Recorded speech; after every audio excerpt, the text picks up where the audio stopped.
Hello there and welcome back to another edition of the Hot Lap Classic Remastered. This time we're taking a look at the 1999 Volkswagen Lupo 1.4. Volkswagen's tiniest car in the 90s, and a car that I dislike heavily in this game because my personal belief is the reason that the cut Volkswagen Polo doesn't appear is because of this Lupo, because to be fair, the Polo is just sort of a heavier version of the Lupo. That's sort of my way of thinking about it, but I'm not too sure. There's lots of speculation on why that Polo was cut.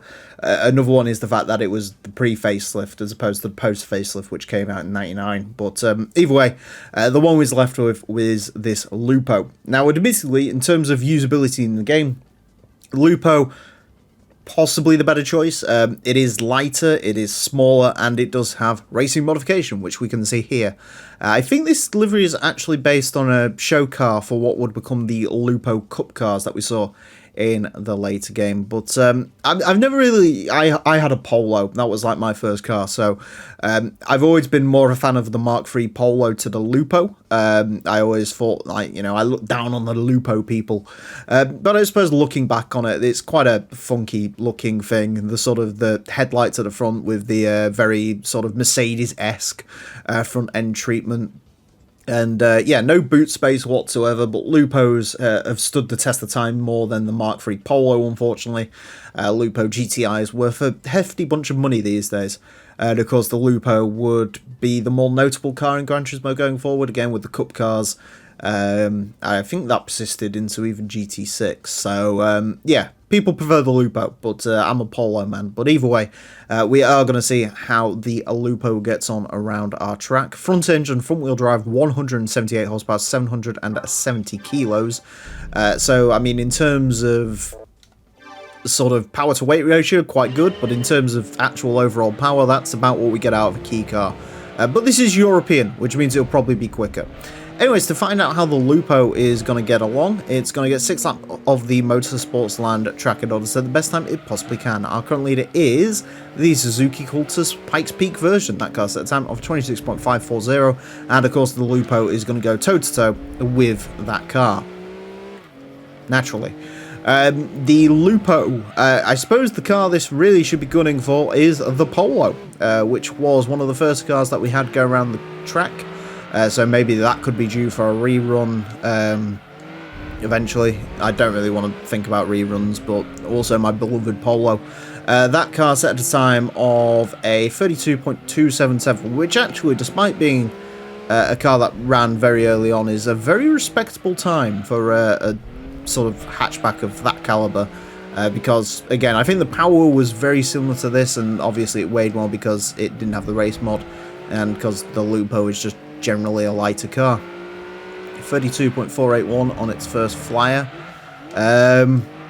Yeah, interestingly enough as well, despite obviously my sort of long-term dislike of the Lupo, there is one thing the Lupo is famous for in terms of me, and this is actually the very first car that I did some modding with in GT2. So there you go, there's a fun fact for you. I created a Lupo E out of the standard Lupo.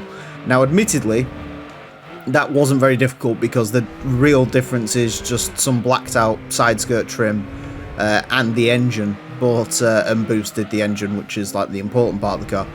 But yeah, I did some texture modeling on the Lupo. I also improved it a bit actually, because interestingly enough, on the standard Lupo, and I have no idea why this is the case, but on the standard Lupo's model in the game, not the race model, obviously, the Lupo has the SDI badge on the back of it, which implies it's the 1.7 non-turbo diesel, which, yes, was a thing they sold in the 90s, and actually well into the 2000s, and was as slow as you expect it to be. But, yeah, obviously it's not the actual diesel Lupo in the game. The Lupo in the game is the 1.4. Oh, I also blacked out the fog lights as well. There you go. So, yeah, it's an interesting thing. That's for a project that probably won't happen, but we hope it happens because we've invested time into it. Anyways, final lap for the old Lupo.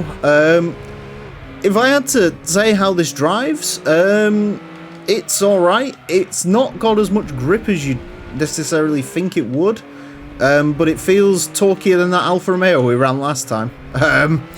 Obviously it isn't, but it feels it, mainly because this has the turbocharger on it.